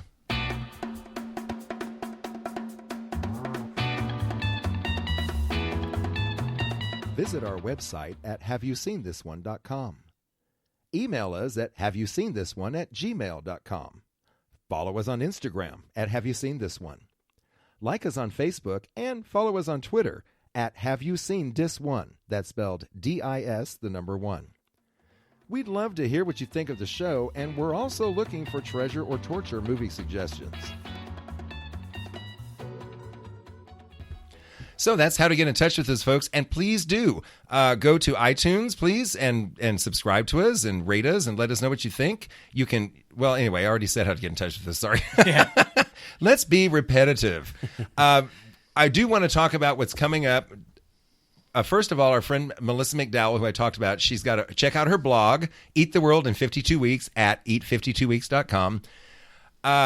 She will be leading the way for a European tour. She has invited Paul and I to dinner because what she does in her blog is she cooks food recipes from around the world, from all these different countries. Wow. The end of November and the beginning of December, she's doing France. So she's inviting us over for a French meal. Mm-hmm. And then afterward, we're either going to watch a French movie or an Italian movie. I haven't decided yet which one I'm going to. Ooh, okay. Yeah. The Italian one I want to do is La Dolce Vita. But I forgot, for some reason, I thought it was French. I forgot. So I wrote her back. I'm like, wait a minute, that's Italian. She's like, well, I thought you were just being European. She's like, I did. She was so nice. She's like, I didn't want to say anything, but you know. Because I can't pick a French movie for you, but I got a European movie I don't think you've seen. Well, we can just do a European tour. That sounds great. That'll be great for that episode. So that'll be coming up in November. But what I'm really excited about is next week, episode number 8. It's just a week away because it will be will y'all read this with me? A very special Halloween special. Yay! Yes. We're doing a Halloween special. Ankle has chosen. Paul has chosen a movie called Ankle Biters from 2002, directed by Adam, I hope I'm saying this right, Minarovic. Minarovic. I have chosen 1982's, and Paul, I know you're going to freak out. It's a part 3. But here's the reason. I'm going to listen. Okay, it's Halloween 3, directed by Tommy Lee Wallace. The reason I'm picking this is the only Halloween movie that has nothing to do with the others. Okay. There is no Michael Myers in this movie. I got to step out of my box, Jay, I got to do it. Yeah. Give it a try. This is the reason the movie bombed when it came out, because everybody wanted Michael Myers. And they were like, "Oh, forget it. It doesn't have Michael Myers. Forget it." Well, they didn't give it a chance. So this is it's from 1982, so it's another 80s movie. I seem to be stuck in the 80s quite a bit. We're going to have a special guest next week, a very good friend of the podcast, Mr. Knives Monroe from the podcast.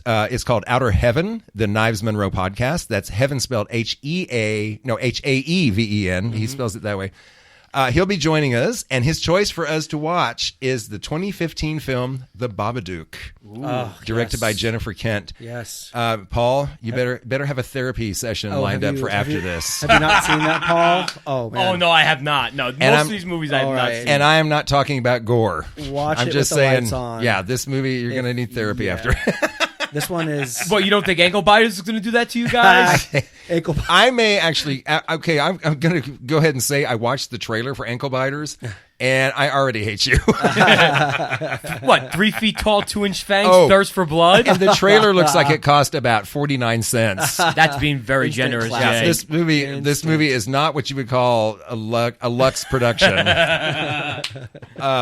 Anything coming up, guys, that you want to talk about? Paul, are you doing your podcast, the baseball podcast? We still haven't started that up yet, but what I'm getting into a lot is I'm making these playlists. I'm getting into making playlists. So yes, and you shared one with me. I loved it. Doo-wop. I made a awesome. doo-wop one. Oh, it's so good. Oh, yeah. I got to add something to it, too. I loved it.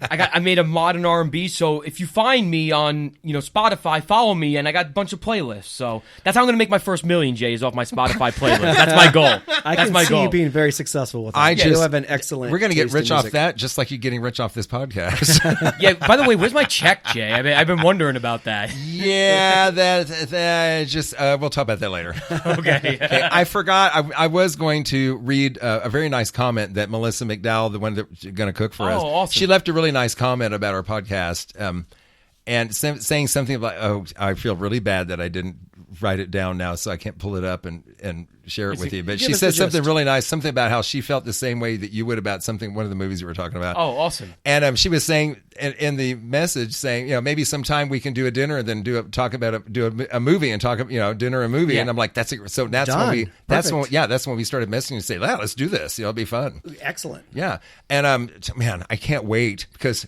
every time she cooks these meals, she takes a picture of them, and posts them on her blog and they look so good. Oh, I'm so pumped. I can't wait. She must be an amazing chef if she can just take a recipe from especially like French. French is not cooking is not now. It's not sloppy. And according to her, she's not always successful. But I'm telling you, it sure looks like she is. She's doing something right. If I'm just going by the looks, I can almost smell the food. They look so good, So we can't wait, Melissa. We're looking forward to it. So please join us next week for the Halloween special. And Keith, we want to say thank you, man. You're our first. Thank you. Yeah, you're our first guest. Was all mine. Thank you so much. I'm humbled to be asked to be here. Oh my goodness! I hope you will come back. Please come back and join us at the drop of a dime. Awesome. Oh, I don't know if we have that much money, but we can talk. The drop of half a penny. It's not coming out of my check, right, Jay? I'll pay you to come back. Actually, that will break me. So. Anybody else got anything else to end with? Okay, well, this is Jay Bullington. Paul Kastava. And our guest, Keith Carcino. So happy he was here. And we thank you all. Happy Halloween. And we will see you in episode number 8.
fellas have a lot of growing up to do, I'll tell you that.